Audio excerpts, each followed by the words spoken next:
ওই অন্ধকার কবরে যারা সুন্নতের আমল নিয়ে যাবে, নবী বলেন কবরের মধ্যে নবীকে দেখাইয়া বলবে, এরে কবরওয়ালা চিনো, নবীর চিনোনি? নবীর যারা সুন্নতের আশিক এরা দেখা মাত্র চিনে ফেলবে। নবী বলেন চিনা মাত্র বলবে, এই তো আমার মায়ার নবী, হাজা মুহাম্মাদুনা সাল্লাল্লাহু আলাইহি ওয়াসাল্লাম, আমার মায়ার নবী। এই নবীরে দেইখা দেখতে পারি না, তবে আলেমের কণ্ঠে বয়ান শুনিয়ে টুপি পরলাম, নামাজ পড়লাম। ও নবীর আশিকের দল, আল্লাহর নবী বলেন সাথে সাথে আমার আল্লাহ গাইবি আওয়াজ দিবেন, ও কবরের ফেরেশতা, আমার বান্দাটারে আর কষ্ট দিও না। দুনিয়াতে আমার বান্দা কম কষ্ট করে নাই, রাতের বেলা ঘুমাইতে পারে নাই, যখন পশু পাখি ঘুমায় গেল, নদীর মাছ ঘুমায় গেল, আমার বান্দা বান্দি ঘুমায় গেল, গাছের পাতা পর্যন্ত নীরব হয়ে গেল, পশু পাখিরাও ঘুমায়, জঙ্গলের মধ্যে কোনো কোলাহল নাই, সব জায়গায় আওয়াজ বন্ধ। ওই সময় আমার এই আশিক বান্দা সুন্দর করিয়া অজু বানাইয়া জায়নামাজে বৈশা সিজদায় পড়ে পড়ে কান্না করেছে, আর আমি আল্লাহর দরবারে দোয়া করেছে, আমি আল্লাহর মহব্বতে জিকির করেছে। এখন আর কষ্ট দিও না, তাড়াতাড়ি কবরে বেহেশতের বিছানাটা দিয়া দাও, কবরটাকে 3.5 হাত রাখবা না, বড় একটা বালাখানা বানায় দাও, জান্নাতের সাথে রাস্তা খুলে দাও। আমার বান্দা এখন ঘুমাবে, কিয়ামত পর্যন্ত আরামে ঘুমাইতে থাকবে, কেউ ডিস্টার্ব করবে না রে ফেরেশতা। নবী আফসোস করে বলে, হে যুবকেরা, আজকে কি মনে করতেছো আমরা টুপিদারির কারণে বুঝি বোকা হইয়া গেছি? আল্লাহর কসম, আমাদের মাথা নষ্ট হয় নাই। টুপিটা মাথায় দিলে মাথা গরম হয়, এটা তোমার থেকে আমি কম বুঝি না, এরপরও টুপি কেন ফালাই না? দাড়িটা লম্বা করার কারণে যৌবনের ভাব চলে যায়, তোমার থেকে কম বুঝি না, এরপরও দাড়িটা কেন ফালাই না? লম্বা জামা গায়ে দেওয়ার কারণে শরীরটা গরম লাগে, এরপরও কেন জামা ফালাই না? তোমার থেকে কম বুঝি না রে বাবা। সব কিছু বুঝার পর কেন এত কষ্ট করিয়া নামাজ পড়ি, কেন টুপিটা মাথায় রাখলাম?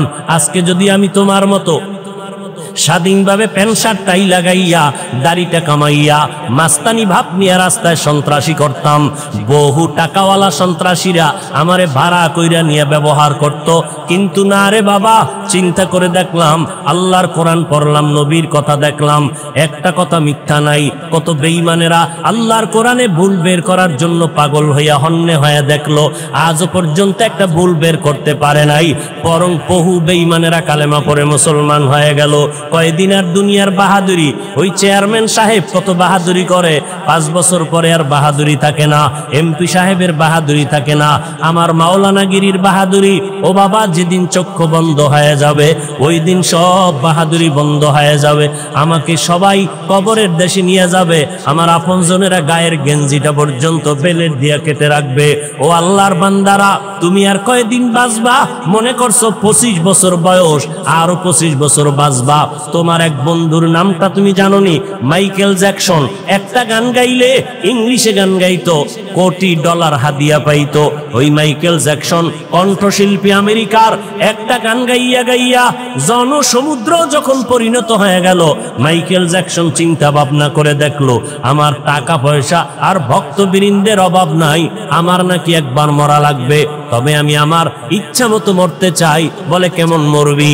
মাইকেল কয়, আমি 150 বছর পর্যন্ত জমিনে জিন্দা থাকবো, এর আগে আমি মরতে চাই না। 150 বছর পর্যন্ত বেঁচে থাকার জন্য মাইকেল জ্যাকসন যত ব্যবস্থা নেওয়া দরকার নিল। 20 জনের উপরে ডাক্তার তারে অল টাইম পাহারা দেয়, একটা খানা 100বার চেক করে খায়। মাইকেল জ্যাকসনের চেহারাটা বাধাই করে নিল, যেন যৌবন ছুটে না যায়, খালি হাতে কারো সাথে সাক্ষাৎ দেয় না, জীবাণু যেন ঢুইকে আমার মৃত্যুর মুখে ফালাইয়া না দেয়। এই মাইকেল এত কিছু ব্যবস্থাপনা করলো, 150 বছরের আগে সে মরবে না। আল্লাহ কয়, আমার সিদ্ধান্ত কেউ রদ করার ক্ষমতা নাই, আমি আল্লাহ সিদ্ধান্ত করে নিলাম। এই মাইকেল 150 বছরের বাঁচার তাগিদ দিয়া এবার প্রস্তুতি নিয়ে চলতেছে, সিকিউরিটি গার্ড নিয়ে চলতেছে, শরীরের মধ্যে কোনো বাতাস, কোনো ধুলাবালু লাগায় না, কমপ্লিট স্যুট নিয়ে বাংলা দুনিয়ার জমিনে চললো। আল্লাহর কুদরত, একদিন হঠাৎ করে মাইকেলের মাথা একটু ব্যথা ব্যথা ভাব, বীর্যনার উপরে ডাক্তার অল টাইম তারে চিকিৎসা দেয়, কোনো রোগ যেন ভেতরে ঢুকতে না পারে। হঠাৎ করে বিছানায় শুইয়া ঘুম পড়ল, একটু আরাম করতেছে, তখন তার বয়স মাত্র 50-এর কোঠা পেরিয়ে যাচ্ছে। এমন সময় ডাক্তারেরা চতুর্পার্শ্বে পাহারা দেয়, মাইকেল 50-এর কোঠার পরে পেরিয়ে বিছানায় যখন ঘুমাইয়া গেল, হঠাৎ করে ডাক্তারেরা দীর্ঘ টাইমের পরে মাইকেলকে যখন সজাগ করতে চায়, শরীরটার মধ্যে টাচ করে দেখে মাইকেলের পুরো শরীর বরফের মতো ঠান্ডা, কাঠের মতো শক্ত হয়ে গেল। ডাক্তারেরা চিৎকার দিয়া কয়, মাইকেল আর জমিনের মধ্যে জিন্দা নাই, আমরা অনুভব করলাম না মাইকেলের জীবনটা কখন চলে গেল। এ যুবকেরা, মাইকেলের থেকে তুই তো আর বেশি ব্যবস্থা গ্রহণ করতে পারো নাই। আল্লাহ যেই যৌবন দিছিল, যেই শক্তি দিছিল, মোবাইল চালাইয়া নিজে ইচ্ছা করিয়া সেই পার্সগুলো নষ্ট করলি। তোর পায়ে দুইটা হাত দিয়া বলছি বাবা, হাসিয়া হাসিয়া কথা ঘুরাইয়া দিস না, বালিশে মাথা লাগাই একটু চিন্তা কর। আজকে মোবাইলটা চালাইয়া চোখের পাওয়ারটারে নষ্ট করে ফেলেছ রে বাবা। পায়ে ধরে বলছি কথাগুলো এমনে ফালাইয়া দিস না, আজকে বালিশে মাথা লাগাইয়া চিন্তা কর। এই মোবাইল চালাইয়া চালাইয়া তোর মাথাটারে গরম বানাইয়া দিলি। এখন লেখাপড়া করতে মনে চায় না, কোনো বই লিয়া পড়তে বসলে মাথা ব্যথা করে। এই মোবাইলের কারণে তোর বুকে ব্যথা কিন্তু বেড়ে গেছে, মাথা ব্যথা বেড়ে গেছে। এই মোবাইলের কারণে খানার রুচি পর্যন্ত নষ্ট হয়ে গেছে। এই মোবাইলের কারণে রে বাবা তোমার হার্ট দুর্বল হয়ে গেছে, ওদিক থেকে তোমার রোগ শোকে তুমি ধ্বংস হয়ে যাইতেছো, তোমার ব্রেনের উপরে এফেক্ট করতেছে, তোমার হাত দুর্বল হয়ে যাইতেছে। এই মোবাইলের কারণে তোমার যৌবন নষ্ট হয়ে গেল, তোমার জীবনটা দুর্বিষহ হয়ে গেল। এখন খানা ভালো লাগে না, ঘুম ভালো লাগে না, এই মোবাইলের পেরেশানিতে পইরা পইরা লেখাপড়া পর্যন্ত ভালো লাগে না। কখন যেন তোমার জীবনটা চলে যায় তোমার জানা নাই। পায়ে হাত রেখে বলছি রে বাবা, একটু আগেও বলছি, আবারও বলতেছি, আমি তোমাদের আমাদের মতো হুজুর হইতে বলি না, একটাই দাবি করে বিদায় নিতে চাই, নবীর আদর্শের মালা গলায় লাগাইয়া স্কুলে পড়ো, কলেজে পড়ো, চাকরি করো, ব্যবসা করো, বলবা হাফিজ ভাই এটা কেমনে সম্ভব? একটু ডানে বামে নজর করে দেখো রে বাবা, তোমার মতো আমার মতো যুবক স্কুলে কলেজে লেখাপড়া করে, 5 বেলার নামাজি ছাত্র ছাত্রী, একটু জিব্বা নাড়াইয়া তুমি জবাব দাও, আছে না নাই? যদি বলো থাকে, তুমি কেন পারবা না রে বাবা? তোমার মতো যুবক আজকে তাকায় দেখো, এই বিশ্ব রোডে গাড়ি চালায়, ড্রাইভারি করে, এক বেলার নামাজও বন্ধ করে না। আজান হয়ে গেছে, চলন্ত গাড়িটারে ব্রেক করিয়া মসজিদে কন্ট্রাক্টর, হেল্পার, ড্রাইভার ঢুকে গেল এবং যাত্রীরা পর্যন্ত নামাজ আদায় করে। ও আল্লাহর বান্দারা, তাকাইয়া দেখো, তুমি কেন পারবা না? তোমার আমার মতো যুবক বান্দারা র্যাব, আর্মি, পুলিশ, বিডিআর এর চাকরি করে, এক বেলার নামাজও বাদ দেয় না। বলো বাবা, তুমি কেন পারবা না? তোমার আমার মতো যুবক তাকায় দেখতেছো, নদীর মধ্যে মাছ ধরে, জমিনের মধ্যে কৃষি কাজ করে, এক বেলার নামাজও বাদ দেয় না। বাবা, তুমি কেন পারবা না? এই আব্দুল্লাহপুর বলো, ঢাকার শহর বলো, তোমাদের এই জমিনের মধ্যে কত হাজার হাজার ব্যবসা করে টাকাওয়ালা, 1 টাকাও হারাম খায় না, দাড়িও কাটে না, নামাজও বাদ দেয় না। এই রকম ব্যবসায়ী লোকের অভাব নাই। বলো বাবা, তুমি কেন পারবা না? তোমার আমার মতো আল্লাহর বান্দা, এমপি, মন্ত্রী, চেয়ারম্যান, মেম্বার, উকিল, ব্যারিস্টার, প্রফেসর, ইঞ্জিনিয়ার, সাংবাদিক, সাহিত্যিক, 5 বেলার নামাজি, অভাব নাই। বলো তুমি কেন পারবা না? আমার মনটা বলে, আল্লাহ বুঝি তোমার গুনার কারণে বেজার হয়ে গেল, না জানি তোমার মা বাবার বরদোয়া তোমার কপালে লেগে গেল। কারণ তুমি মা বাবাকে কষ্ট দিয়েছো, আল্লাহ তোমার উপরে বেজার হয়ে গেছে। এই যে মোবাইলটা নিয়া ফেসবুকে কত আলেমের বিরুদ্ধে লেখালেখি করিয়া তুমি বরদোয়া কামাই করতেছো, আলেমের হাত উঠাইয়া বরদোয়া করা লাগবে না। ও আল্লাহর বান্দারা, আল্লাহ যদি বেজার হয়ে যায়, আল্লাহ পাকের আইনটা কি জানো? ক্বালান নবী সাল্লাল্লাহু আলাইহি ওয়া আলিহি ওয়া সাল্লামা ফীমা ইয়ারবিহি আন রাব্বিহি আযজা ওয়া জাল্লা। বুখারী শরীফে আল্লাহ হাদিসে কুদসি জানায় দেয়, মান আদালি ওয়ালিয়ান ফাকাদ আযানতুহু বিল হারব। ও নবী জানায় দেন আমার আল্লাহর কথা, যারা আমার ওলি, আমার বন্ধু, আল্লাহ ওয়ালাদের সাথে দুশমনি করবে, আমি আল্লাহ তাদের সাথে যুদ্ধ করার জন্য তৈয়ার। অতএব যারা আহলে হক আলেমের বিরুদ্ধে লেখালেখি করো, যারা আলেমের বিরুদ্ধে বিশুৎকার করো, আল্লাহ বেজার, মা বাবার অভিশাপ তোমার কপালে। কারণ একই মজলিসে বৈশা বয়ান শুনছো, মোনাজাত ধইরা হাত তুললা, কত বান্দার চোখে পানি, অথচ আমার চোখে কেন পানি আসে না? একটু চিন্তা করো, তোমার মোনাজাতে কেন কান্না আসে না? একমাত্র কারণ গুনার কারণে দিলটা পাথর হয়ে গেল। এই গুনাহ অবস্থায় আল্লাহ ডাক দিয়া কয় তওবা কর, একটা সেকেন্ডের মধ্যে আমি তোর জীবনের গুনাহ মাফ করে দিব। কিন্তু যদি গুনাহ নিয়ে তওবা না করিয়া ওই কবরের মধ্যে চলে যাও, মদিনার নবী বলেন তিনটা প্রশ্ন তোমাকেও করা হবে। রবের পরিচয় দাও, ধর্মের পরিচয় দাও, রহমাতুল লিল আলামিনের পরিচয় দাও।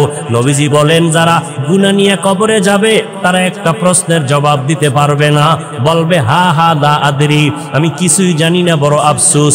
নবীজি বলেন সাথে সাথে আমার আল্লাহ গাইবী আওয়াজ দিয়া রাগান্বিত হইয়া বলবেন, ও কবরের ফেরেশতা, এই নাফরমানকে আর কোনো সুযোগ দেওয়া হবে না। আমি দুনিয়াতে কম সুযোগ দেই নাই রে ফেরেশতা। আমার দেওয়া পানি, আমার দেওয়া বাতাস, আমার দেয়া সূর্যের আলো, আমার দেয়া চাঁদের আলো, আমার দেয়া নদীর মাছ, আমার দেয়া গাছের ফল, আমার দেয়া জমিনের ফসল খাইয়া এই নাফরমান একবারও আলহামদুলিল্লাহ বলে নাই, একবারও আল্লাহর শুকর আদায় করে নাই। ওলামায়ে কেরাম পায়ে ধরে ধরে নামাজের দাওয়াত দিত। এই বান্দা আজান শুনিয়া নাফরমান এক বেলার নামাজও মসজিদে গিয়ে আদায় করে নাই। এখন আর দেরি নাই, এই বেঈমানের কবরে জাহান্নামের বিছানাটা দিয়া দাও, জাহান্নামের সাথে রাস্তা খুলিয়া দাও, জাহান্নামের আগুন কবরটা ভরে দাও। একটা না দুইটা না, 70 থেকে 99টা সাপ কবরে আসবে। মদিনার নবী বলেন আল্লাহ তাআলা রাগান্বিত হইয়া কবরের মাটিকে ডেকে বলবেন, এরে কবরের মাটি, এই নাফরমান গুনাহগারকে দুই পার্শ্ব থেকে জোরে জোরে চাপ দাও। এত জোরে চাপ দিবে পাজরের হাড়গুলো চুরমার হয়ে যাবে। ও যুবকেরা, একটু চক্ষু বন্ধ করে কবরের আযাবের কথা চিন্তা কর। ওলামায়ে কেরামের কথা মিথ্যা মনে করিও না রে বাবা, আল্লাহ ওয়ালাদের কথা মিথ্যা মনে করিও না।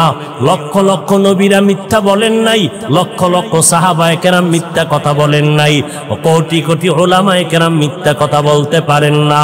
এখনো সময় আছে, তওবা করে নাও। মনে মনে আমার আল্লাহকে ডাকো আর বলো, হে মালিক, এই ময়দানে আমার মতো গুনাহগার কেউ নাই। আমার গুনার কারণে আমার হাত না পাক, চোখ না পাক, আমার জিহ্বা না পাক, আমার অন্তর না পাক। আমার এই গুনার খবর আমার মা বাবা, ভাই বোন, সমাজের স্ত্রী পরিবার কেউ জানে না রে আল্লাহ। ও আল্লাহ, আপনি জানার পরে রাগ করিয়া পানি বন্ধ করেন নাই, খানা বন্ধ করেন নাই। ও দয়ার মালিক, আমি আজ আপনার দরবারে তওবার নিয়ত করে ফেললাম। দুনিয়াতে যতদিন বাঁচবো আপনিই তো হায়াতের মালিক, ইজ্জতের মালিক।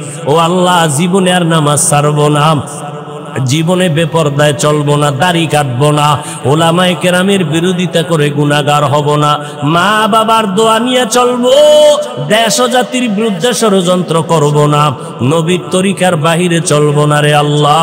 তওবা করার যদি এখনো নিয়ত করো রে বাবা, আল্লাহ পাক এখনই তোমার গুনাহ মাফ করে দিবেন। অন্তর থেকে আমার আল্লাহকে মনে মনে ডেকে ডেকে তওবার কথা বলো। ও মালিক, আমার অন্তরের খবর আপনি ভালো জানেন রে আল্লাহ। এই জীবনে কত গুনাহ করে আবার তওবা করে আবার গুনাহ করেছি। মানুষ আবার সামনে কত পানির বোতল নিয়ে দাঁড়ায়, একটু দোয়াম করে ফু দিয়া দেন, আমার ঘরে কত অসুস্থ রোগী। কিন্তু এই লোকটা যদি জানতো আমি কত বড় গুনাহগার, কখনো আমার সামনে পানি পড়া নিতে আসতো না। ও আল্লাহ, আপনিই তো সম্মানের চেয়ারে বসাইছেন রে আল্লাহ। ও আল্লাহ, কত সম্মান দান করেছে, গুনার কারণে যেন মাহরুম হয় না যাই রে আল্লাহ। ও আল্লাহ, এই ময়দানের দিকে নজর করে দেখেন রে আল্লাহ। আমরা তওবার নিয়ত করে ফেলেছি রে মালিক। ও আল্লাহর বান্দারা, ও পর্দার আড়ালের মা বোনেরা, আল্লাহর কাছে অন্তর দিয়ে তওবার নিয়ত করে নাও। ও আল্লাহ, আমার গুনার খবর আমার মা বাবায় জানলে কেউ আমারে সম্মান করত না।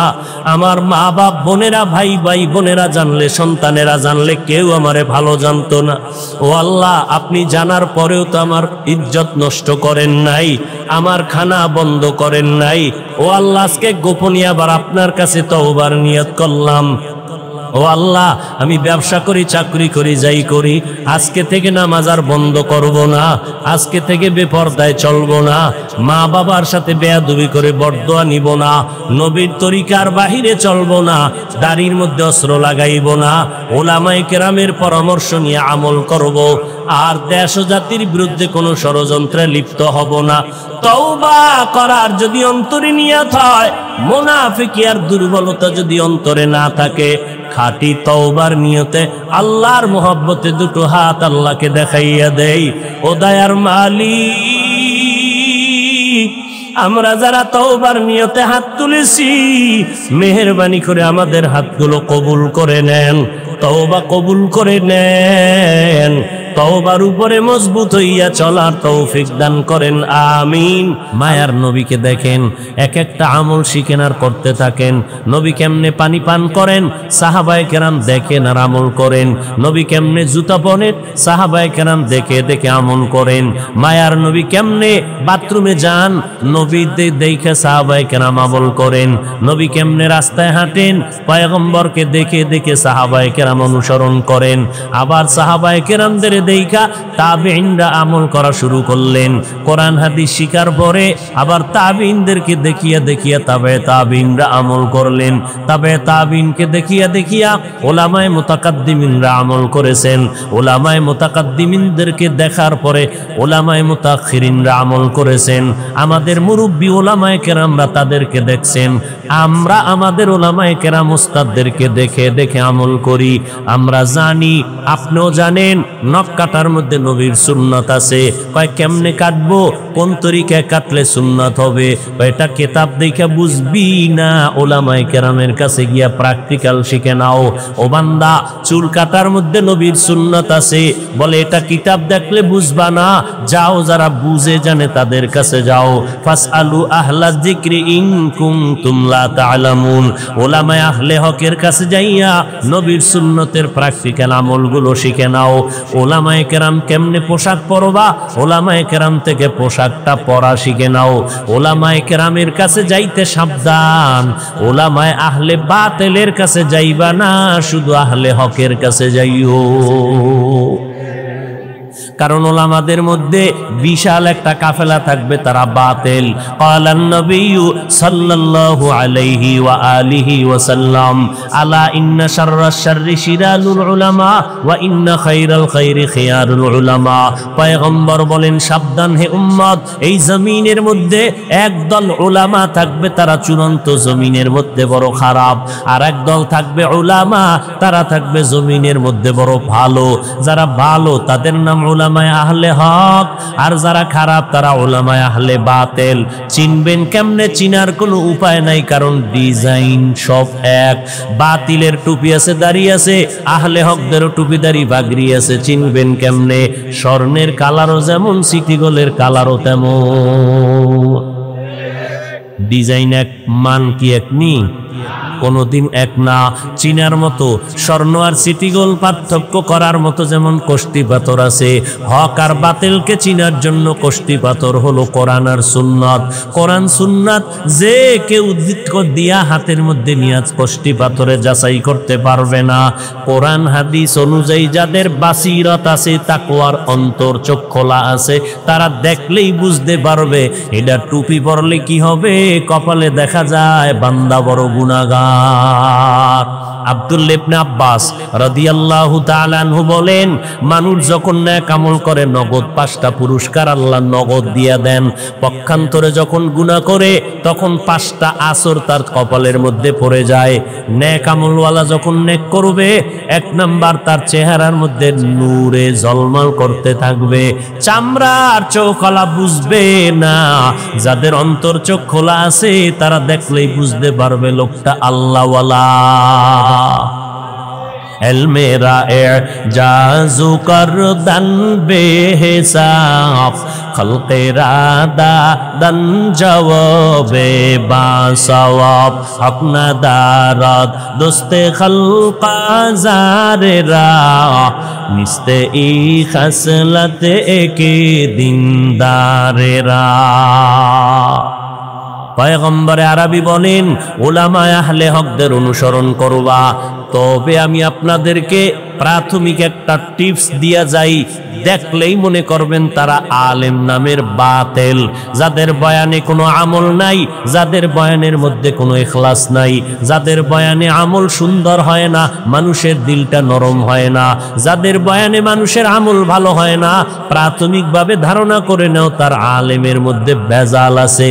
দ্বিতীয়, এখন নতুন করিয়া আপনাদের মিডিয়া খুললে, ইউটিউব খুললে নগদ প্রমাণ পাবেন।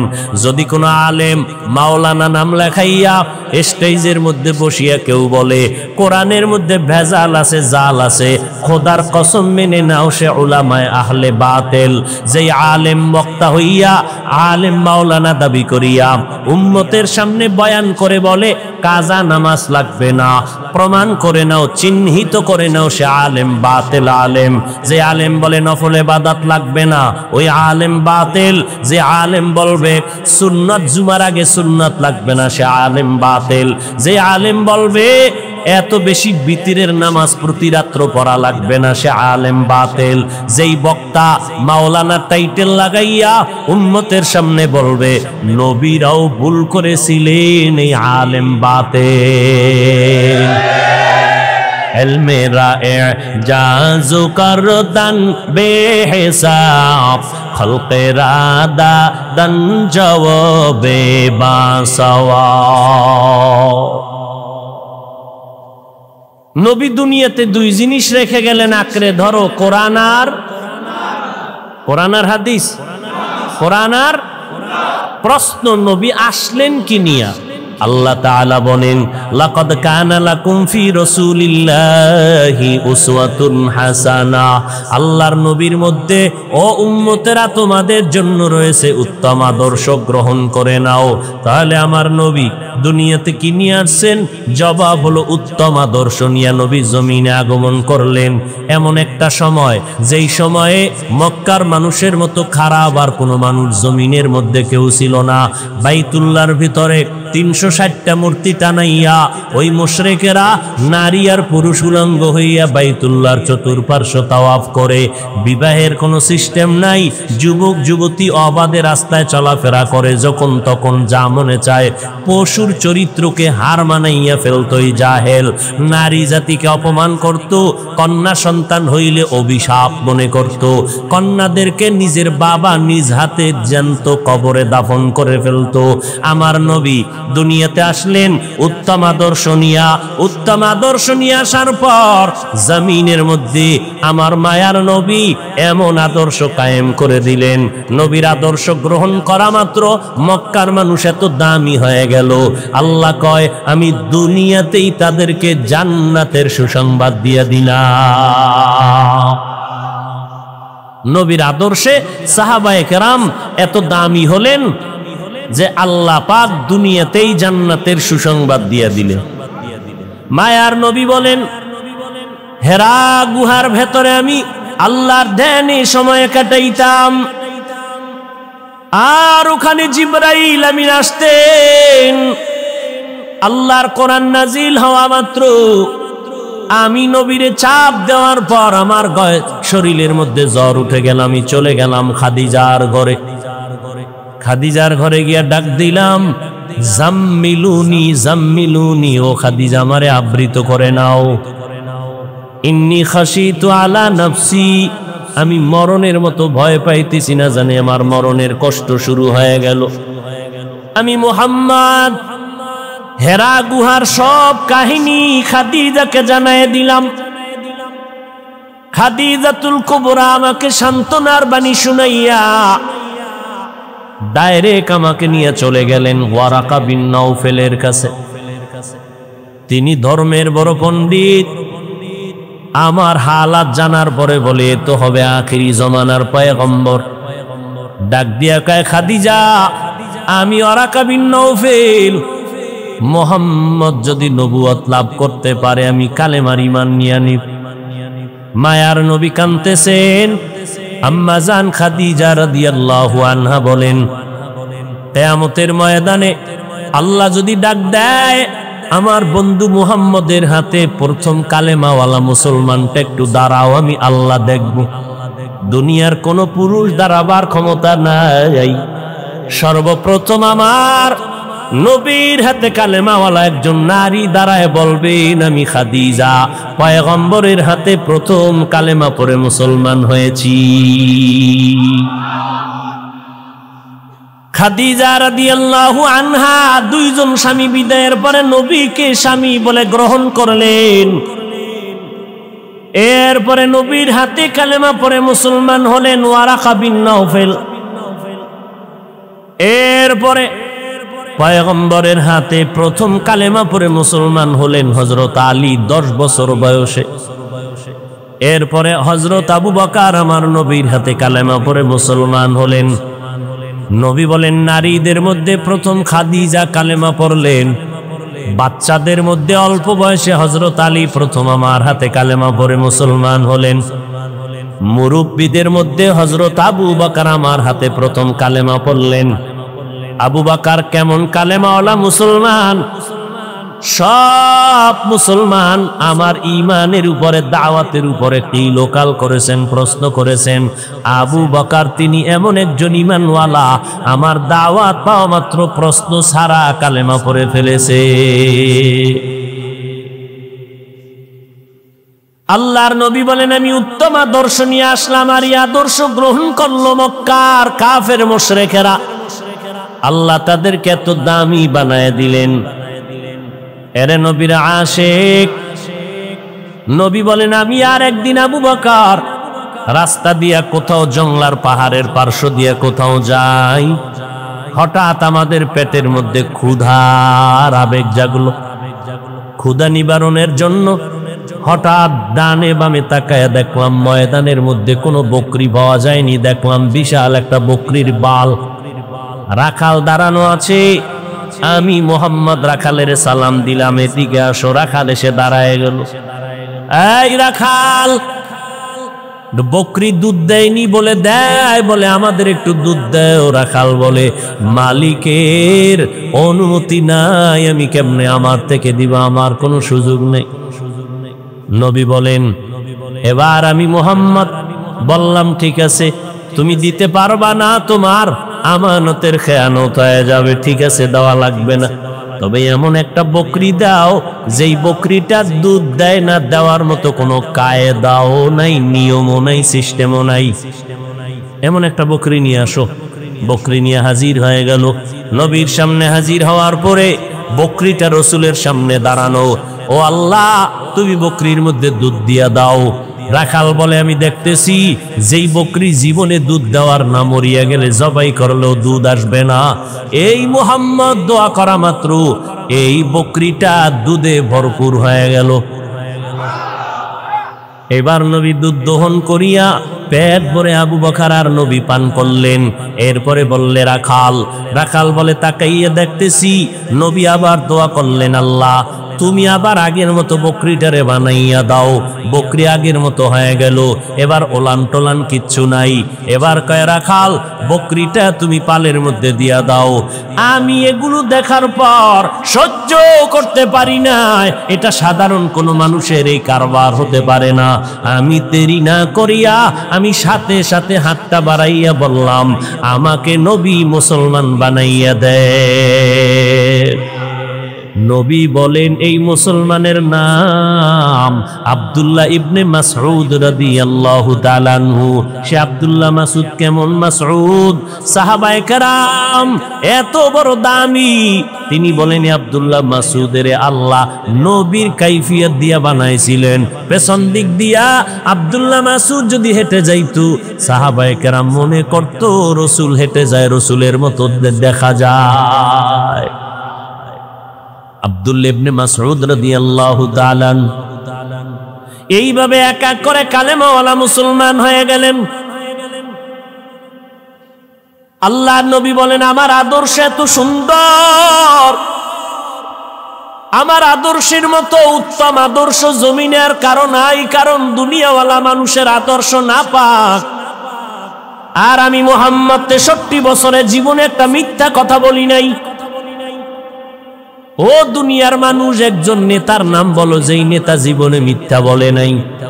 আসেনি কোন নেতা? জীবন কেন বয়ানের আগেও মিশা কইয়া বয়ানে ঢুকছি, আবার বের হইয়া মোবাইলের দ্বারা মিশা কথা শুরু করব। এই গজবের মোবাইলে এত পরিমাণ মিথ্যা কথার জিকির উঠাইয়া দিল, চর্চা করাইল, মনে হয় যেন জাহান্নামের ফ্যাক্টরি হাতের মধ্যে লইয়া দৌড়াইতেছি। আল্লাহর নবী জীবনে একটা মিথ্যা কথা বলেন নাই। আমার নবীর ঘাম থেকে মিশকের ঘ্রাণ, আমার নবী যখন রাস্তা দিয়ে হাঁটেন দুপার্শ্বের গাছ নত হইয়া নবীরে সালাম জানায়। নবী বলেন, আমি এসে দেখলাম আরবের মানুষ বিধবা নারীদেরকে তুচ্ছ মনে করে ঘৃণার নজরে দেখে। আমি আল্লাহর আদেশে প্রথম বিবাহটা করলাম বিধবা নারী। 2 স্বামী অতিবাহিত করার পরে খাদিজা রাদিয়াল্লাহু আনহাকে আমি বিয়া করলাম। মক্কার মানুষ, আরবের লোকেরা আমাকে ধিক্কার জানাইতে লাগলো। আমি মুহাম্মদ চিল্লাইয়া বললাম, খবরদার, আমি মুহাম্মদ নারীদের ইজ্জত রক্ষার জন্য এসেছি। বিধবা নারীর ইজ্জত তোমরা দেও না। আল্লাহ ইজ্জত বাড়ায় দিলেন। ওই খাদিজার এত সম্মান, এক তো মুসলমান প্রথম খাদিজা হাসরের ময়দানে দাঁড়ায় যাবে প্রথম নারী নবীর হাতে মুসলমান। নবী বলেন, শুধু তাই না, আমার যত সন্তান, 3টা ছেলে সন্তান খাদিজার গর্ভ থেকে আসলো, 4টা কন্যা সন্তান আমি নবী পাইলাম, তাও খাদিজার গর্ভ থেকে। জায়নাব আমার মেয়ে খাদিজার গর্ভ থেকে আসছে। উম্মে কুলসুম আমার মেয়ে খাদিজার গর্ভ থেকে আসলো। রুকাইয়া আমার মেয়ে খাদিজার গর্ভ থেকে আসলো। আর সর্বশেষ আমার কলিজা ফাতেমা রাদিয়াল্লাহু তাআলা আনহা আমার খাদিজার গর্ভ থেকে দুনিয়াতে আসছে। কিয়ামত পর্যন্ত এই জমিনের মধ্যে আমার নবীর আওলাদের বংশধর বেঁচে আছে। ফাতেমা রাদিয়াল্লাহু তাআলা আনহুর সন্তান হাসান ও হোসাইন রাদিয়াল্লাহু আনহুমার মাধ্যমে কিয়ামত পর্যন্ত রাসূলের বংশ জিন্দা থাকবে। ফাতেমা রাদিয়াল্লাহু আনহার সন্তানের মাধ্যমে কিয়ামত পর্যন্ত রাসূলের বংশ জমিনে জিন্দা। এরে নবীর আশিক, ওই ফাতেমা জান্নাতের নারীদের সরদারিনী। নারীর আমার নারী 4টা কন্যা। নবী বলেন, দুনিয়ার মানুষ, এই আরবের মানুষেরা, আমার একটা ছেলেও জিন্দা নাই। আমি মুহাম্মদ 4টা কন্যার বাবা হয়ে আছি। আমি জমিনের মধ্যে প্রমাণ করে দিলাম নারীর সম্মান পুরুষের থেকে বেশি। কেমন বেশি জানো? একটা কন্যা সন্তান যেই বাবায় পেয়েছো, তুমি একটা জান্নাতের মালিক হয়ে গেলা। যারা 2টা কন্যা সন্তান পেয়েছো, তুমি 2টা জান্নাতের মালিক। যারা 3টা কন্যা সন্তান পেয়েছো, তারা 3টা কন্যা জান্নাতের মালিক। এই সম্মান আল্লাহর নবীর মাধ্যমে আল্লাহ জিন্দা করে দিলেন। নারীদের এত সম্মান, আল্লাহ তাআলার নবী বলেন, কিয়ামতের ময়দানে আল্লাহ পাক যদি বলেন, আমার দ্বীন ও ইসলামকে জিন্দা করার জন্য কে দিনের পথে রক্তকে বিলীন করে দিয়েছো, আল্লাহ যদি বলে আমি দেখতে চাই শাহাদাতের মর্যাদার মধ্যে কে দিনের পথে রক্ত আগে দিয়েছো। দুনিয়ার কোন পুরুষ শাহাদাতের মর্যাদায় রক্ত বিলীন করা কোন পুরুষ দাঁড়াইতে পারবে না।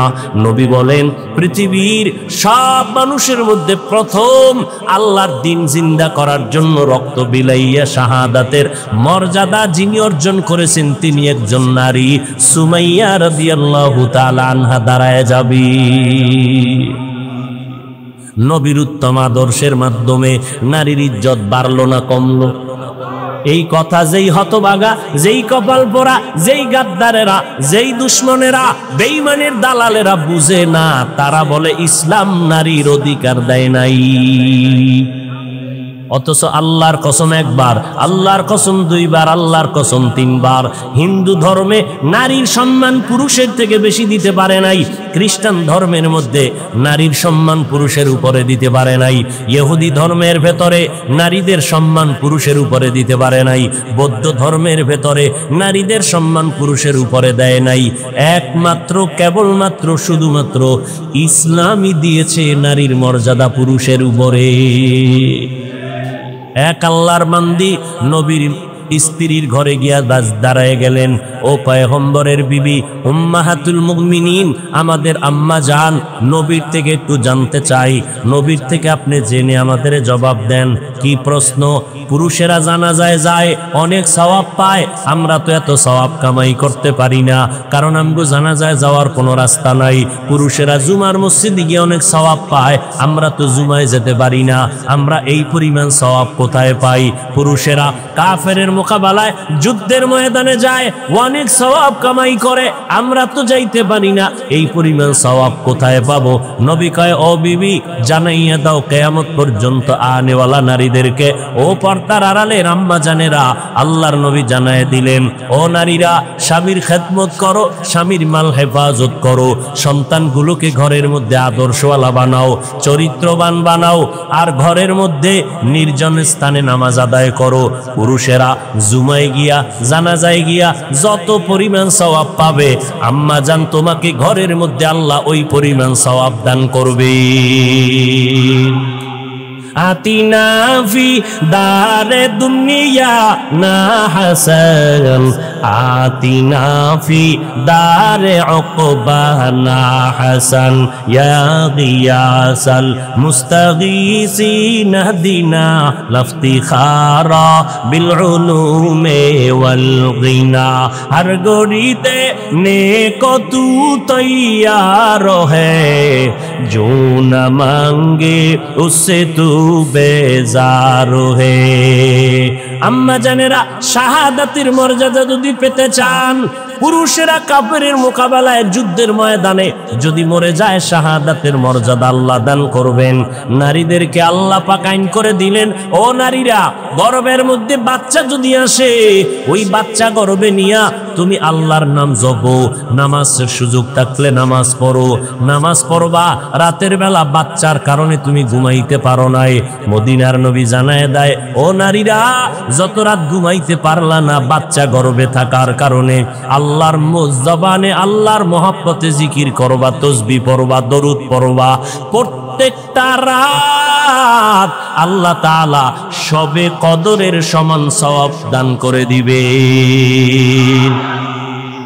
আর যে আম্মা জান বাচ্চাটা দুনিয়াতে প্রসবকালে আল্লাহ যদি তার জীবনটা নিয়ে যায়, নবী কয়ে জানাইয়া দাও, বাচ্চা প্রসবকালে যদি কোনো আম্মা জানেন ইন্তেকাল হয়, আল্লাহ বলেন নবী জানাইয়া দেন, আমি ওই নারীটাকে শাহাদাতের মর্যাদায় বিনা হিসাবে জান্নাত দিয়ে দিব। নারীর ইজ্জত বলে ইসলাম দেয় নাই, যারা বলে নিশ্চিত এরা দুনিয়ার নিকৃষ্ট রসুলের দুশ্মন। শুধু দুশ্মন না, নিকৃষ্ট, গোটা পৃথিবীর মধ্যে চূড়ান্ত নিকৃষ্ট দুশ্মন। এদের মতো গাদ্দার, এদের মতো নিকৃষ্ট দুশ্মন আর কেউ হতে। এরে আম্মা জান, আল্লাহ তাআলা আপনাদেরকে নবী বানান নাই, তবে নবীদের মা বানায় দিলেন। আম্মা জান, আমার নবীর মা আমেনা আমেনা, তিনি বলেন, মুহাম্মদ যেদিন দুনিয়াতে ভূমিষ্ঠ হয়, আমি একটা নূরের আলো দেখতে পারলাম। এত বিশাল আলো, আমার ঘরটা শুধু আলোকিত হয় নাই। রবিউল আউয়ালের 12 তারিখ বা রবিউল আউয়ালের 2 তারিখ বা রবিউল আউয়ালের 5 তারিখ বা 9 তারিখ, নবী আমার গর্ভ থেকে যখন আসছেন, দিনটা ছিল সোমবার, সুবহ সাদিকের সময়। হঠাৎ করে তাকাইয়া দেখি এত পরিমাণ নূরের আলো, ওই আলোটা শুধু আমার ঘর আলোকিত দেখলাম না, এই নূরের আলো দিয়ে তাকাইয়া দেখলাম বহু দূরের বসরা এলাকার শহর ওই আলোতে আলোকিত হয়ে গেল।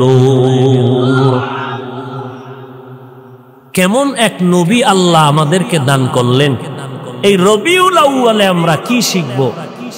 মিলাদুন নবী পালন করো, সিরাতুন নবীকে লাথি মারো। এই কথা যারা বলে, এদের মতো নিকৃষ্ট বেয়াদব পৃথিবীতে আর কেউ নেই। সিরাতুন নবী অর্থ কি বলছি একটু আগে মনে আছে? সিরাতুন নবী মানে কোরআন, নবীর আদর্শ হলো কোরআন, নবীর আদর্শ নামাজ, নবীর আদর্শ পর্দা, নবীর আদর্শ হালাল, নবীর আদর্শ জিকির, নবীর আদর্শ রমজানের রোজা। তাহলে যারা কয় সিরাতুন নবী লাথি মারো, লাথি গিয়া লাগলো কই রে বেঈমান, খবর রাখুনি। এত চালাকি কেন করতেছি? একমাত্র কোরআন হাদিসের কোনো জ্ঞান নাই, 2 নম্বরে জাহান্নামের আযাবের ভয় নাই।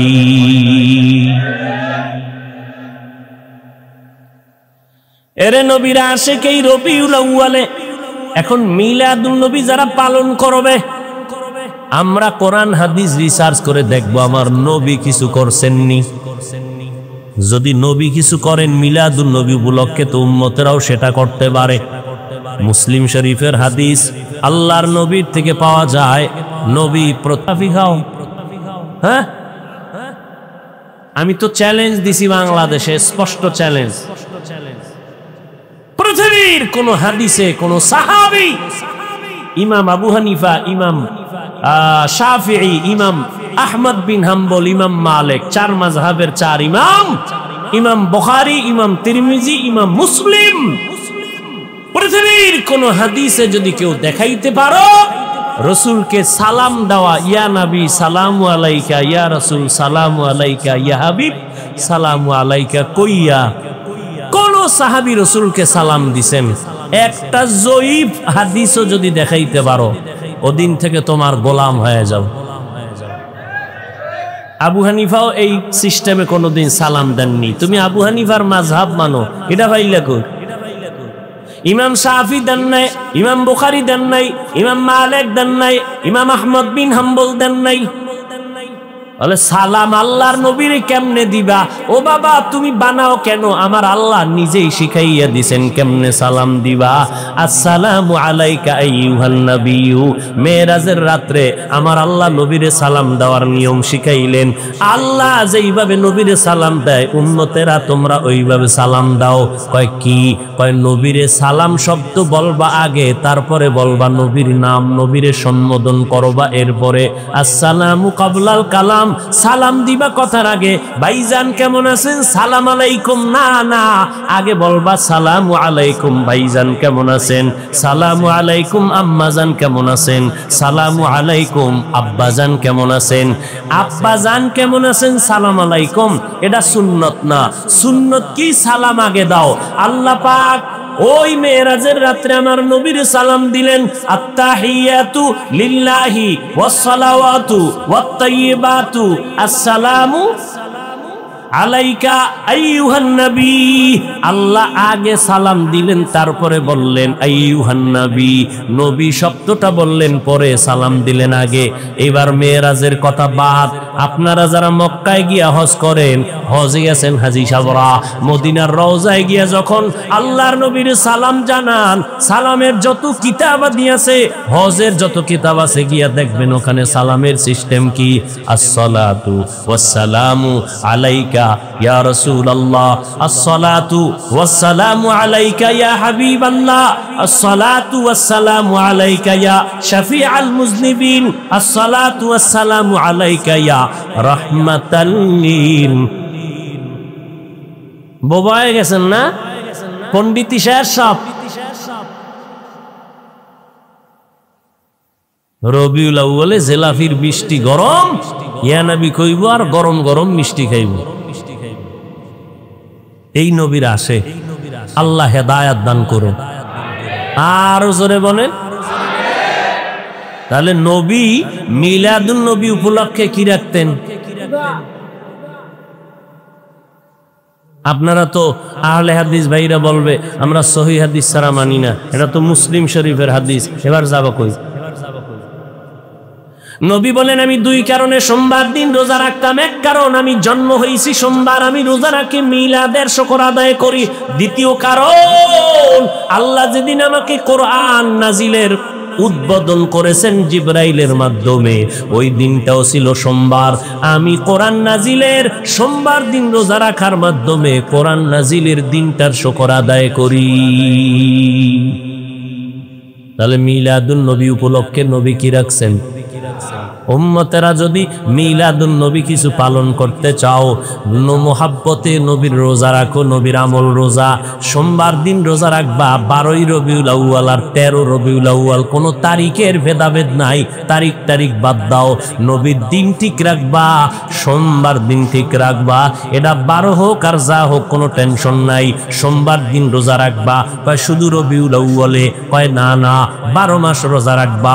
নবীও রোজা রাখছেন 12 মাস সোমবার দিন, কারণ নবী বুঝাইয়া দিলেন মিলাদুন নবী শুধু বছরে একবার না, 12 মাস মিলাদের আমল করো। কি শুধু রবিউল আউয়ালের 1 মাস? মিছিল দিয়া গেলি কই? 11 মাস যে খুঁজেও পাওয়া যায় না।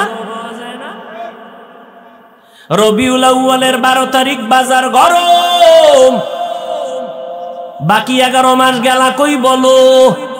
মদিনার নবী প্রত্যেক সোমবার রোজা রেখে প্রমাণ করে দিলেন আমার মিলাদে খুশি একদিন হলে চলবে না, আমার মিলাদের খুশি থাকতে হবে 12 মাস। আমগো সামনেও আয় না বলো, কারণ ধরা খায় যে যায় কই, যারা ধর্মীয় জ্ঞান থেকে দুর্বল এদেরকে দিয়ে ধোকা দেয়। দেখেন নবী নামাজ পড়লেন, রোজারা, ওরাও দিন রোজা তো দূরের কথা, ফজরের নামাজ নাই, বেপর্দা হইয়া এরপরে মিছিল, গলায় ফুল, ঘোড়ার গাড়ি বানাইয়া কত বাজে উদ্ভট উল্টাপাল্টা কাজ করে, আর কোনো সীমানা। আল্লাহ হেদায়াত দান করে। কি নবীর মিলাদের বিরুদ্ধে বললাম? শুরুতেই বলেছি মিলাদ আমরা মানি কি মানি না। তবে আর একটা কথা, আপনারা ঢাকার শহরের অলিতে গলিতে পোস্টার দেখছেন, পোস্টার সাইয়্যিদুল আইয়াদ 90 দিন মাহফিল। কি হইব? আরে ভাই 90 দিন ওয়াজ হবে রাজারবাগ শরীফে। কথা হয় না? কি শরীফ? রাজারবাগ। কত বাগি জমিনের মধ্যে, দেওয়ানবাগি, রাজারবাগি, কুতুববাগি, কত বাগি বাইর হইছে জমিনে। রাজারবাগিরা পোস্টার ছাপায় দিছে সাইয়্যিদুল আইয়াদ, একদিন হবে না 90 দিন হবে। সাইয়্যিদুল আইয়াদ মানে কি? কয় সব ঈদের সরদার ঈদে মিলাদুন নবী। খোদার কসম, কোরআন শরীফের যত তাফসীর আছে, হাদিস শরীফের যত ব্যাখ্যার কিতাব আছে, আমাদের আহলে সুন্নাত ওয়াল জামাতের আলেমদের যত কিতাব আছে, আবু হানিফার পক্ষ থেকে যত কিতাব আছে, একটা কিতাবের পৃষ্ঠা খুলে যদি দেখাইতে পারো মিলাদুন নবী শব্দের আগে ঈদ লেখা আছে, ঈদে মিলাদুন নবী শব্দটা একটা লাইনে লেখা আছে, যদি দেখাইতে পারো ওই দিন থেকে আমরাও পালন করব। ধান্দাবাজি কয়দিন? আজরাইল আসবে না যতদিন, আজরাইল যেদিন আসবে ওদিন সব মুখোশ উন্মোচন হয়ে যাবে। আল্লাহ হেদায়াত দান করুন। রাসূলের সিরাত পাওয়ারফুল শব্দ, কারণ কান ধরে টানলে মাথা যেমন আসে, সিরাতুন নবী বললে মিলাদুন নবী ভিতরে আসে। এটা আলাদা বলা লাগবে না। রাসূলের জীবন বলতেই তো জন্ম থেকে শুরু, কথা ঠিক না? তাহলে জীবন বলতে সিরাতুন নবী বললে মিলাদুন নবী বলতে হয় না, কারণ সিরাতের মধ্যে মিলাদ আছে না নাই? জীবনের মধ্যে জন্মদিন আছে না নাই? এজন্য আমরা সিরাতুন নবী পাওয়ারফুল শব্দ মানি, আমাদের আলাদা মিলাদুন নবী মানি স্লোগান দেওয়ার কোনো দরকার হয় না। কিন্তু যারা বলে মিলাদুন নবী কায়েম করো, সিরাতুন নবী লাথি মারো, কত বড় মারাত্মক কথা। ভাই আমাকে হিংসা করো, অমুক পিসাবরে করো, সেটা তুমি পিসাবেরে গালি দাও, আমারে দাও, তুমি রসুলের শানের শব্দ নিয়ে কেন কটাক্ষ করো? আল্লাহ হেদায়াত দান করুন। ভাইরা আমার, পয়গম্বরের আদর্শ, উত্তম আদর্শ নিয়ে আসলেন। কেমন নবীর উত্তম আদর্শ! আমার নবীর উত্তম আদর্শের মতো আদর্শ জমিনে আর নাই। মায়ার নবী কেমন দামি নবী, যার কোনো গুনাহ নাই। আম্মা জান আয়েশা বলেন নবীর ঘাম বোতলের মধ্যে ভরে রাখতাম, আমরা মাঝে মাঝে নবীর ঘাম আতর হিসাবে ব্যবহার করতাম। কেমন মায়ার নবী আমার! নবী একদিন হাঁটতেছেন, নবী তো একদিক দিকে তাকায় হাঁটতেছেন, নজর নিচে, কিন্তু কানের মধ্যে আওয়াজ আসতেছে পেছনে যারা কারা হাঁটতেছে। দেখেন না, এমপি সাহেব আসবে, চেয়ারম্যান আসবে, দলে সাঙ্গ বাঙ্গ আছে না নাই? ভাব অন্যরকম। আমি বক্তা হয়ে আসছি, আমার খাদেম খুদ্দামের অভাব নাই, গাড়ি হাঁকাইয়ে আসলাম। মদিনার নবী যাচ্ছেন কোথাও, পেছনে আওয়াজ আসতেছে, সাহাবায়ে কেরামের দল আছে।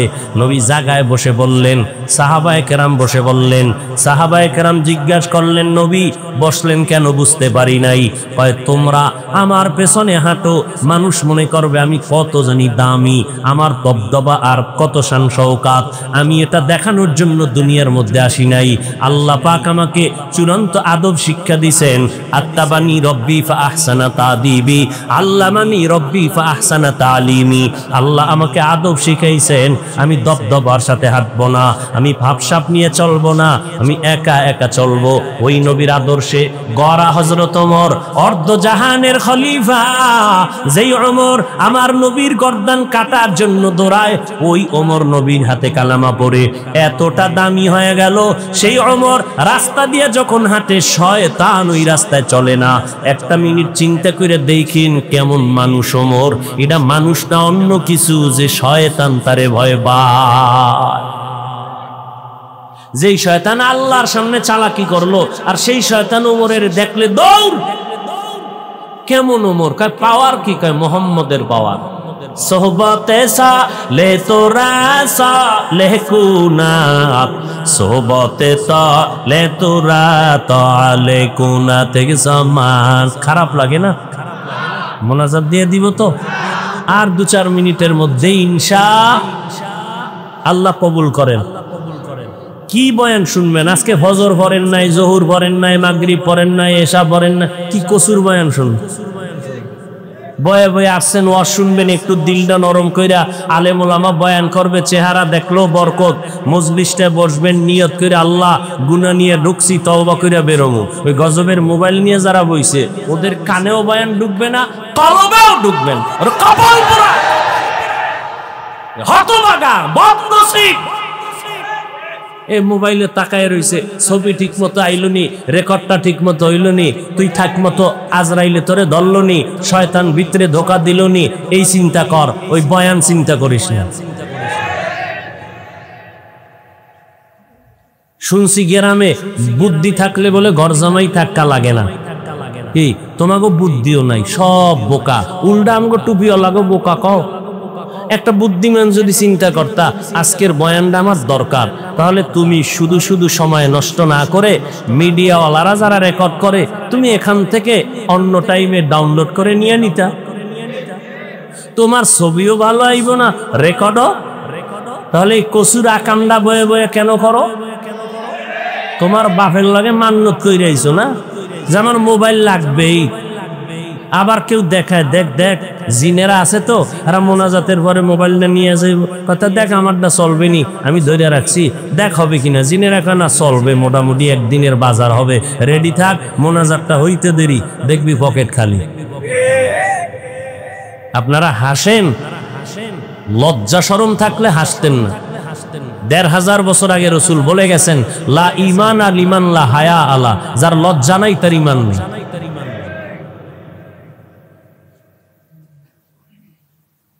এই মোবাইলে কেমন গজব এনে দিল, ওই কত যুবকের তারমার ছিঁড়ে গেছে, পুরা তার ছিঁড়ছে। ও মাও চেনে না, বাপ চিনে না, ভাই চেনে না, বউ চেনে না, কিচ্ছু চিনে না। মোবাইল চালাইতে চালাইতে এমন মাথা নষ্ট, ফ্রি গেমস খেলছে, ফ্রি।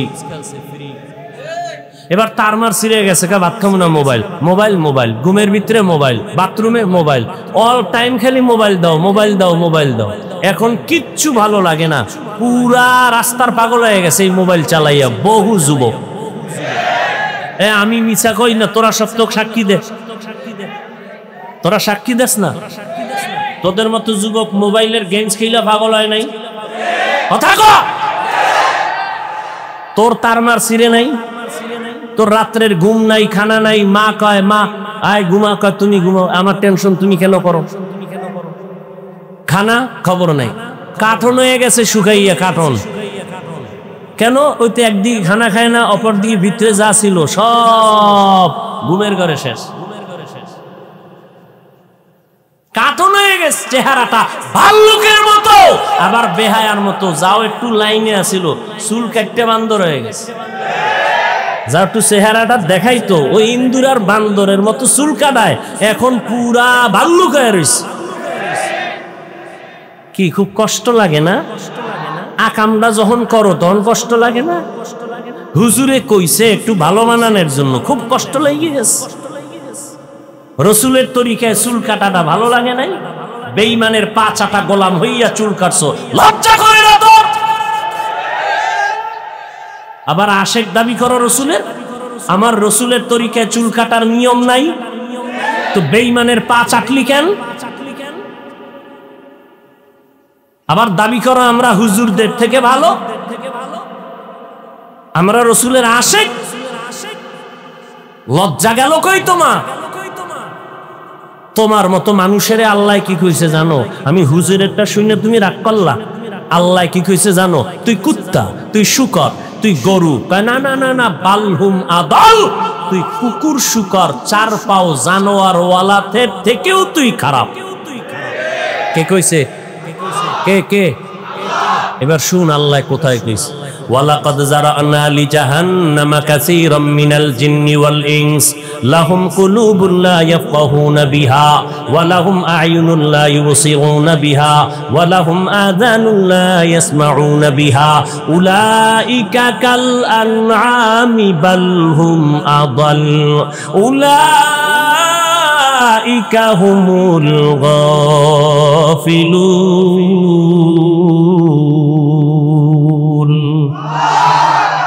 আল্লাহ বলেন অধিকাংশ মানুষ জাহান্নামী। অধিকাংশ মানে কম না বেশি? অধিকাংশ মানুষ জাহান্নামী। কেন? এদেরকে আমি আল্লাহ পাক কলব দিলাম, কলব দিয়া তারা ফিকির করে না, গবেষণা করে না। আমি চোখ দিলাম দেখার জন্য দেখে না, আমি কান দিলাম শোনার জন্য শুনে না। এই মানুষগুলো আল্লাহ কয় উলাইকা কাল আনআম, চতুষ্পদ জানোয়ার। কয় না, বাল হুম আদল, চতুষ্পদ জানোয়ারের থেকেও খারাপ। এতটুকু না, উলাইকা হুমুল গাফিলুন, এরা আমি আল্লাহর অবাধ্য বান্দা, জাহান্নামী। আল্লাহ আর এক আয়াতে বলে ইন্নাল ইনসানা লিরাব্বিহি লাকানুদ, মানুষ বড় নিমক হারাম। আল্লাহ আর এক আয়াতে বলেন উলাইকা হুম শাররুল বারিয়া, চূড়ান্ত ঘৃণিত জানোয়ারের থেকেও এরা খারাপ। তাহলে যেই মানুষের এত সম্মান দিলেন আমার আল্লাহ কোরআনের দ্বারা, সেই মানুষকে আবার আল্লাহ কয় এরা চতুষ্পদ জানোয়ার থেকেও খারাপ। সূরা আরাফ 9 পারা। আল্লাহ হেদায়েত দান করুন। যা কিছু বলি উদ্দেশ্য কি সবাই খারাপ হয়ে যাবে? উদ্দেশ্য কি সবাই নবীর আদর্শওয়ালা হয়ে যায়? ও যুবক, আমার মতো হবেন সেটা একবারও বলি না। এই সাউন্ড উল্টা হইলো কেন? ঠিক কর। আমার মতো হবেন একবারও বলি না, বরং আমি একবারও বলি না চরমনাই যাও, তাবলিগে যাও, দাওবন্দে যাও, কওমি মাদ্রাসায় যাও, পায়ে ধরে ধরে ধরে ধরে 12টা মাস বয়ান করি আমি। কি বুঝাই রে বাবা? চরমনাই না গেলে গুনাহ হবে একবারও বলি নাই, তাবলিগে না গেলে গুনাহ হবে একবারও বলি নাই, কওমি মাদ্রাসায় না পড়লে গুনাহ হবে একবারও বলি নাই। ও ভাই, দাওবন্দীদের কাছে না গেলে গুনাহ হবে একবারও বলি নাই। সারা জিন্দেগির চিৎকারের আওয়াজ হলো 2টা। ও বান্দা, জীবনে যতদিন বেঁচে থাকবা গোলামি করবা আল্লাহর, আর আদর্শ মানতে হবে মদিনাওয়ালা নবী। এই আদর্শ মানতে গিয়া তুমি চরমনাই যাওয়া কোনো বাধ্য না, তুমি তাবলিগে যাওয়া বাধ্য না। বরং যারা স্কুলে পড়ো আলহামদুলিল্লাহ, কলেজে যারা লেখাপড়া করো আলহামদুলিল্লাহ, আমাদের মাদ্রাসায় তোমার আসার কোনো দরকার নাই। কোনো মৌলবী যদি তোমাদের দাওয়াত দেয়, আমি হাফিজুর রহমান বলে গেলাম, তাদের দাওয়াত তুমি কবুল করবা না। কারণ আমার মাদ্রাসায় আলেম মুহাদ্দিস মুফতি মুফাসসির ছাত্রের অভাব নাই। আমার মাদ্রাসায় ছাত্র অনেক অনেক অনেক, ঘুমানোর জায়গা জায়গা দিতে পারি না, খানা ঠিক মতো দিতে পারি না, গোসলের জায়গা দিতে পারি না। বরং আমার দেশে আলেম ওলামার দরকার পড়বে না, আমার দেশে অভাব হইল আদর্শবান ডাক্তারের। মুসলমান আদর্শবান ইঞ্জিনিয়ার নাই, মুসলমান আদর্শবান একজন কলামিস্ট নাই, মুসলমান আদর্শবান সাংবাদিক পাই না। আমার দেশে মুসলমান আদর্শবান প্রফেসরের বড় অভাব, আমার দেশে মুসলমান আদর্শওয়ালা মুসলমান এমপির অভাব, মন্ত্রী সাহেবের অভাব, আদর্শবান মুসলমান একজন ডিসি এসপির অভাব। আজ যদি আমার সোনার বাংলায় প্রত্যেকটা থানার ওসি এবং জেলার এসপিডিসি যদি মুসলমান আদর্শওয়ালা নামাজি হইতো, আমগো কোরআনওয়ালাদের কোরআনের বয়ান করতে কোনো পেরেশানি লাগতো না। অতএব স্কুলে পড়ো, কলেজের মধ্যে পড়িয়া ডাক্তার হও, ইঞ্জিনিয়ার হও, সাংবাদিক হও, প্রফেসর হইও।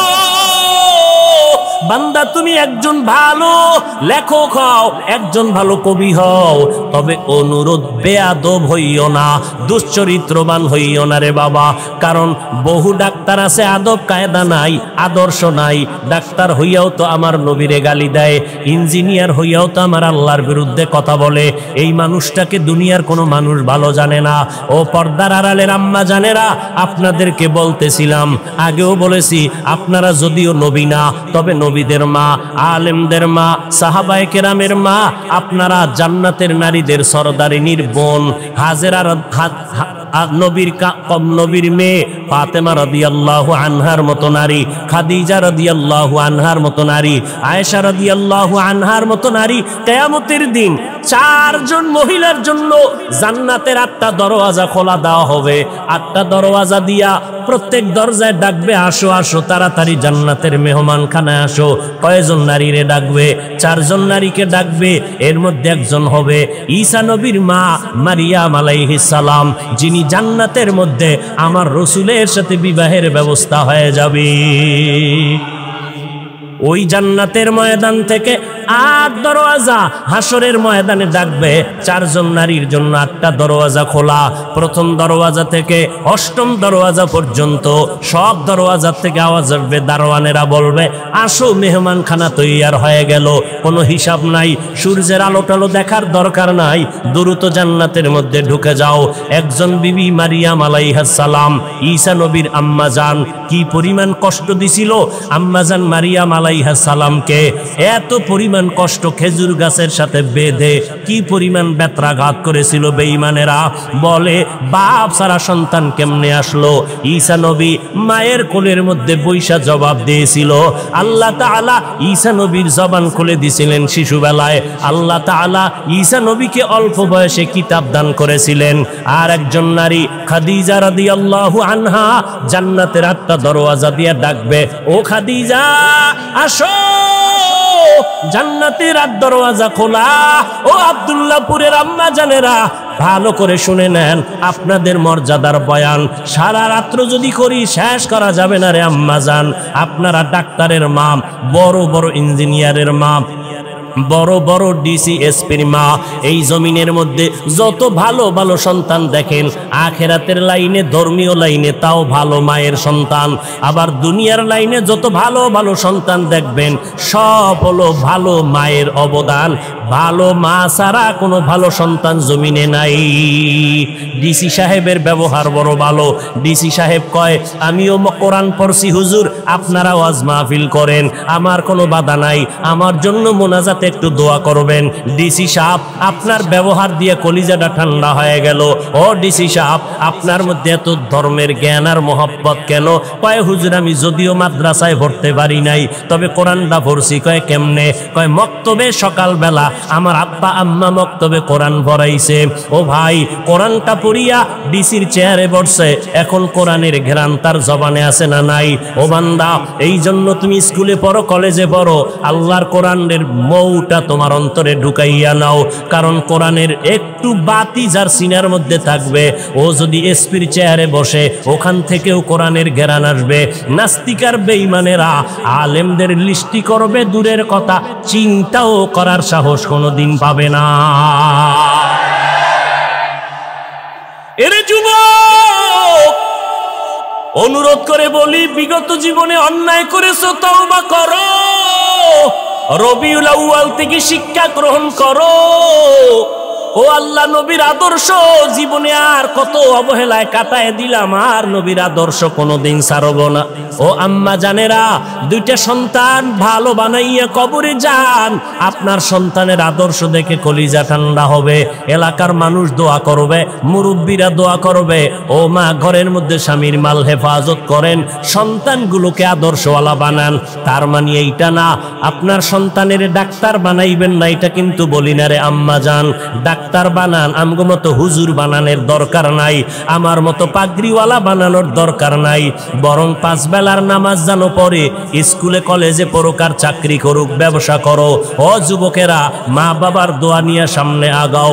কারণ আমি হাফিজুর রহমান, আজকে চেয়ারের মধ্যে বয়ান করার যোগ্যতা নাই, ইলম আমল দিয়া বাহাদুরি করার কায়দা নাই। আমার মা বাবার অবদান আর দোয়ার কারণে, চোখের পানির কারণে আজকে তুমি টাকা পয়সা বাড়ি গাড়ির মালিক হয়েছো।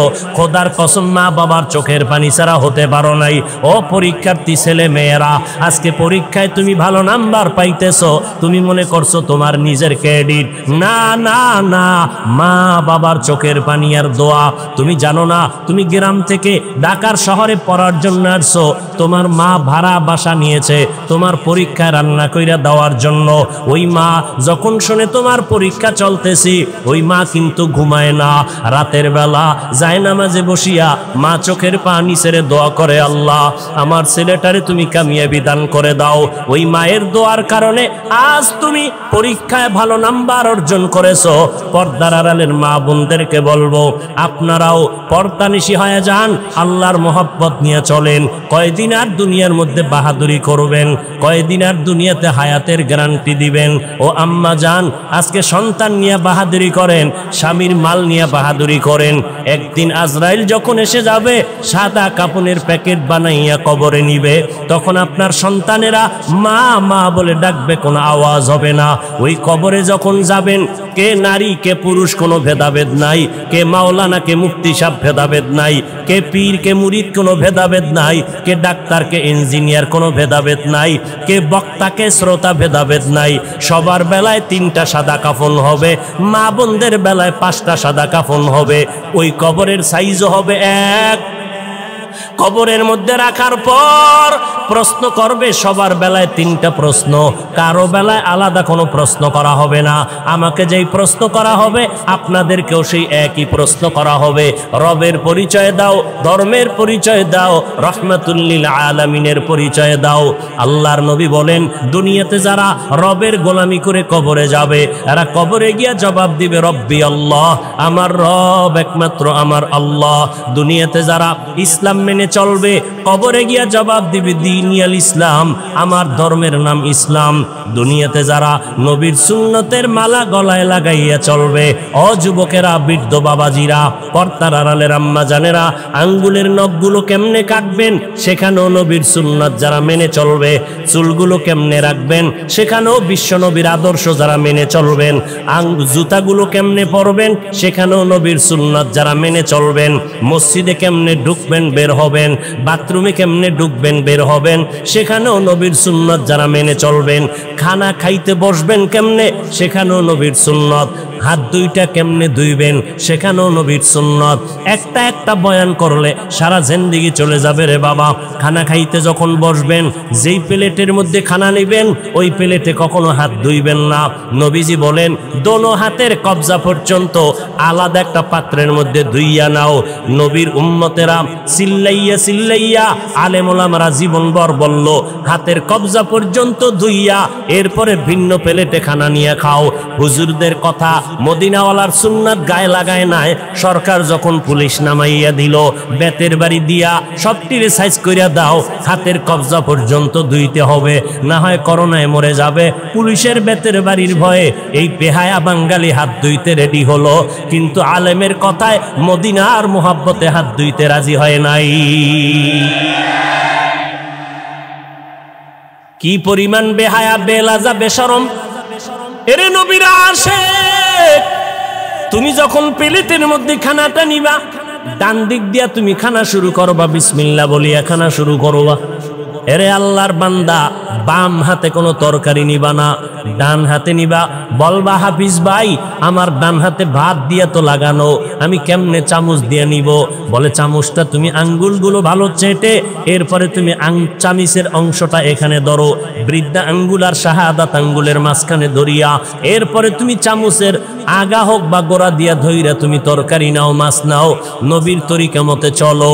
এরপরে বান্দা নবীর তরিকা মতে খানাটা খাইয়া শেষ সময় প্লেটটা চেটে চেটে খাও, আর ফাঁকে ফাঁকে তুমি আল্লাহর শুকর আদায় করো, লাকাল হামদু ওয়া লাকাশ শুকর। ও মা, কত মানুষ সামনে খানা পায় খাইতে পারে না, ডাক্তার নিষেধ করে, আল্লাহ তুমি আমার পেট স্টোমার ভালো রাখছো, হজম শক্তি ভালো রেখেছো, আল্লাহ তোমার শুকর আদায় করি। খানার পরে নিজের ওই খানার প্লেটে হাত ধুইও না, অন্য প্লেটে আবার দোনো হাতের কবজা পর্যন্ত ধুইয়া নাও। নবীর সুন্নাত অনুযায়ী যদি চলো ডাক্তারের কোনো পরামর্শ লাগবে না, আমার নবী হলেন বিশ্বব্যাপী বড় ডাক্তার।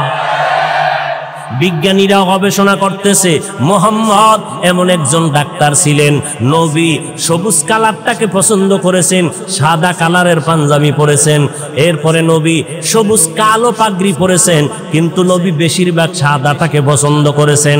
বিজ্ঞানীরা মাথা খাটাইয়া আবিষ্কার করতে শুরু করলো মুহাম্মদ দোজাহানের সর্দার সাদা কালারটাকে বেশি মহব্বত কেন করলেন। গবেষণা করিয়া এইবার বিজ্ঞানীরা, স্বাস্থ্য বিজ্ঞানীরা লেখা দিছে সাদা কালার মুহাম্মদ পছন্দ করার কারণ হলো 12টা মাসের মধ্যে কিছুদিন গরম কিছুদিন শীত হয়, ঠান্ডা হয়, ঠান্ডার মধ্যেও সাদা কালারটা শরীরের জন্য ম্যাচিং হয়, গরমের সময় সাদা কালারটা শরীরের সাথে ম্যাচিং করে, কারণ সূর্যের যত গরম হোক না কেন সাদা কালারটা কন্ট্রোল করে শরীরের সাথে, এরপরে অ্যাডজাস্ট করে দেয়। আবার যত প্রচন্ড গরম হোক না কেন সাদা কালারে আইসা লাগার পর এরপরে কন্ট্রোল কইরা ওই বাকি অংশ শরীরের সাথে অ্যাডজাস্ট করে দেয়। সাদা পোশাক থাকলে, আপনারা যারা সৌদি আরবে গেছেন, আমরা গেছি দেখছি, আমাদের গরমে জিব্বা ফেটে যায়, হাত ফেটে যায়, ওদের কোনো হাত ফাটে না। ওরা একটা জামা, মোটা সাদা কাপড়ের জামা পইরা কলার লাগাইয়া আবার রুমাল মাথায় দিয়া প্রচন্ড গরমের মধ্যে দৌড়ায়। চিন্তা করলাম আমার নবী সাদা কালারটা পছন্দ করার কারণটা কি? বিজ্ঞানীরা যা বলছে তাই সঠিক। বিজ্ঞানীরা কয় মুহাম্মদ মেসওয়াকের আইন কেন করলেন? মেসওয়াক দিয়া নামাজ পড়ো রে বান্দা, মেসওয়াক করিয়া যদি ওযু বানাইয়া নামাজ পড়ো, একটা মেসওয়াকের নামাজে এক এক রাকাতে 70 রাকাতের সমান সওয়াব আল্লাহ তোমার আমলনামায় দান করবে। এই মেসওয়াকের দ্বারা দাঁত পরিষ্কার হবে, এরপরে দুর্গন্ধ চলে যাবে, যেটা বেরাসের দ্বারা কোনোদিন হবে না। আমিও বেরাস করি, কিন্তু বেরাসের দ্বারা সাময়িক দাঁতের ময়লা যায়, কিন্তু দুর্গন্ধ দূর হয় না। নবী বলেন মেসওয়াক করো, আর এই মেসওয়াক করলে 100 উপকার আছে মেসওয়াকের মধ্যে। এর মধ্যে সর্বশ্রেষ্ঠ উপকার, মরণকালে জবানে কালেমা জারি হয়ে যাবে। 10টার সময় নামাজ বাদ দিয়া বেরাস গুতাও, মেসওয়াকের খবর নাই। এরে নবীর আশিক রবিউল আউয়াল তোমাকে কি বার্তা দেয়? বলে নবীর সুন্নতের মালাটা গলায় লাগাও, নবীর মোহব্বতে টুপিটা মাথায় দাও, আজকে থেকে তওবা করো।